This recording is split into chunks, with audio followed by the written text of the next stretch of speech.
Six JVR తక్కువ ధరలకే కాదు నాణ్యతకు కూడా మరో పేరు India's number 1 brand six JVR.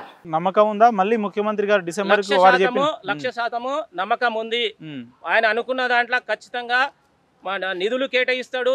అదే విధంగా ఏదో అసిస్టెంట్ ప్రొఫెసర్లకు సంబంధించిన పోస్టింగ్ల భర్తీ విషయంలో చరవేగంగా పనులు జరుగుతున్నాయి.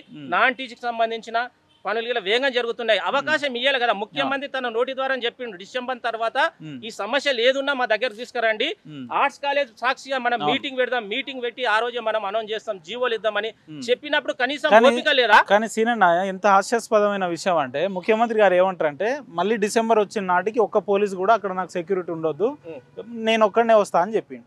అదేదో ఇప్పుడు నిన్న వచ్చినప్పుడే అట్లనే రావచ్చు కదా. వందల మంది వేల మంది పోలీసులను పెట్టుకొని పహారా గోడల మధ్య కంచెల మధ్య ఇంత బందీగా రావాల్సినంత అవసరం ఏముంది? ఒక్క నిమిషం ఒక ముఖ్యమంత్రి స్థాయిలో ఉన్న వ్యక్తికి ఆయనకున్న ప్రోటోకాల్ ఆయనకు ఉంటది. అంటే డిసెంబర్ లో ప్రోటోకాల్ ఉండదా? ఇప్పుడు డిసెంబర్ లో ప్రోటోకాల్ ఉండదా?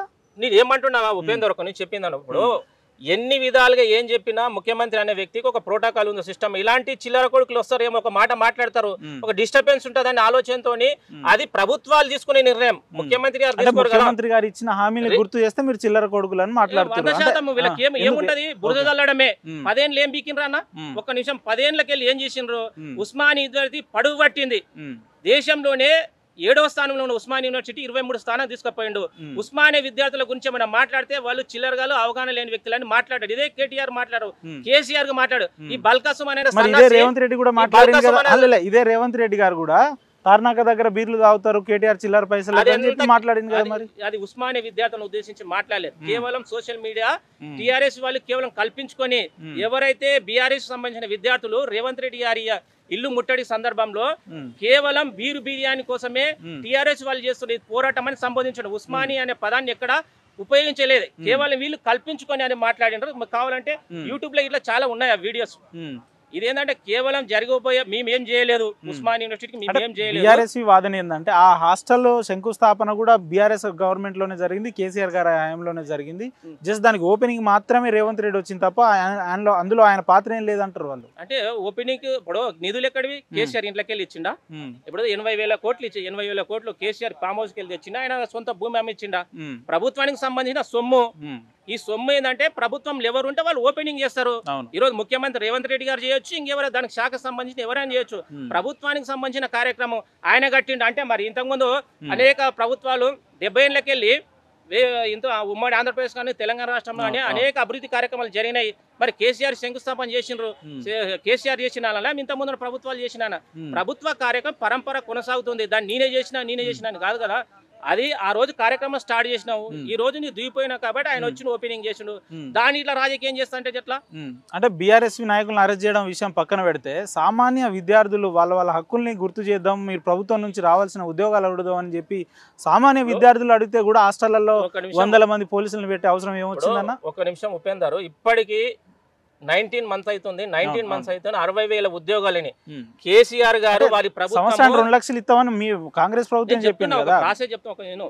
అయితే ఈయన గ్రూప్ 1 కావచ్చు, గ్రూప్ 2 కావచ్చు, గ్రూప్ 4 కావచ్చు, డిఎస్సి కావచ్చు, కేవలం నోటిఫికేషన్ వేయలే, మళ్ళీ తన వ్యక్తులను తీసుకుపోయి మళ్ళీ కోట్ల వ్యతిరేకంగా మళ్ళీ పిటిషన్ వేపేలే. ఇట్లా పరంపర కొనసాగింది.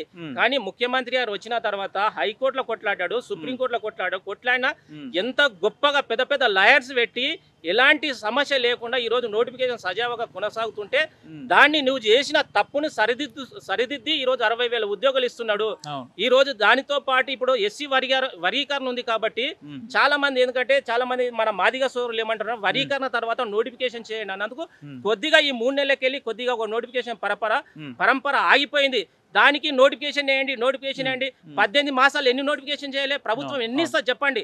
సాధ్యమైనంత వరకు ఏ శాఖల ఖాళీలు ఉన్నా ఆ శాఖలను గుర్తించింది ఆర్థిక శాఖ. ఈరోజు వర్గీకరణ తర్వాత నోటిఫికేషన్ నిరుద్యోగ లోకం అంతా కూడా ఒకటే అంశాన్ని ముందు పెడతా ఉన్నారు. ఏడాదికి 2 లక్షల ఉద్యోగాలు ఇస్తామన్నారు, ఎక్కడ అని చెప్పి మాట్లాడుతున్నారు. ఇప్పుడు ప్రైవేట్ రంగంలో ప్రభుత్వ రంగం ఎంత సెంట్రల్ అయితే ఇప్పుడు బీజేపీ దాదాపు 11 సంవత్సరాలు చేసింది కదా అడ్మినిస్ట్రేషన్. ఎన్ని ఉద్యోగాలు ఇచ్చింది? బీజేపీ కాంగ్రెస్ కి 2 లక్షల ఉద్యోగాలు ఇస్తామని యూత్ డిక్లరేషన్ లో ఇదే ప్రియాంక గాంధీ గారు వచ్చి చెప్పారు కదా. 2 లక్షలు ఏదంటే ప్రభుత్వ శాఖలు అనలే. ఎక్కడైతే ప్లేట్ ఇట్లా మార్చి నీకు కావాలని చూడండి, మేనిఫెస్టో చూడండి, ఏదైతే యువతకు ప్రతి సంవత్సరానికి 2 లక్షల ఉద్యోగాలని అవకాశాలను కల్పిస్తాం. అది ప్రభుత్వం కావచ్చు, ప్రభుత్వ అనుబంధానికి సంబంధించిన విభాగాలు కావచ్చు, ప్రైవేట్ రంగాల్లో ఈరోజు అనేక ఇన్స్టిట్యూషన్స్ ఈరోజు హైదరాబాద్కు వస్తున్నాయి. కాబట్టి అందులో ఇట్లా ఈ తెలంగాణ రాష్ట్రానికి సంబంధించిన యువకులకు అవకాశాలు కల్పిస్తాము, వాళ్ళకు ఉపాధి కల్పిస్తామనే సందర్భంలో ఆ యొక్క పాయింట్ మెయింటైన్ చేయడం జరిగింది. వీళ్ళు కేవలం ఏంటంటే ప్రభుత్వ రంగంలో మాత్రం ఇప్పిస్తామని చెప్పడం అనేది దౌర్భాగ్యం. కేసీఆర్ ఎన్ని ఇచ్చిండు 10 ఏళ్ళకెళ్ళి? ఎన్ని ఉద్యోగాలు ఇచ్చిండు? వచ్చిన 19 మాసాలనే దాదాపు 60,000 ఉద్యోగాలను ఫిలప్ చేసినాము. మళ్ళీ ఏదంటే ఈ 2.5 సంవత్సరాల లోపు మళ్ళీ 40,000 ఉద్యోగాలను ఫిలప్ చేస్తామని ముఖ్యమంత్రి స్వయంగా చెప్పిండ్రు. త్వరలో డిఎస్సి చేస్తాము.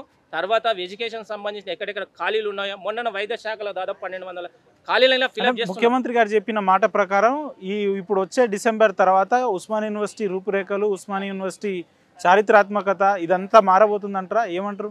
మారాలనుకుంటున్నాం. ఎందుకంటే 10 ఏళ్ళ ఈ దరిద్రం అనేది ఒక్కటిసారి పోదు కదా. ఒక్కొక్కటి నిరంతరం ఇప్పుడు దాదాపు 350 పోస్టులు అసిస్టెంట్ ప్రొఫెసర్లకు సంబంధించిన ప్రతిపాదన వచ్చింది. దానితో పాటు నాన్ టీచింగ్ మొన్న గ్రూప్ 4లో 400 మంది విద్యార్థులు ఏదైతే ఉద్యోగులు ఉస్మానియా యూనివర్సిటీలో అడ్మినిస్ట్రేషన్ వివిధ విభాగాల్లో పనిచేస్తున్నారు.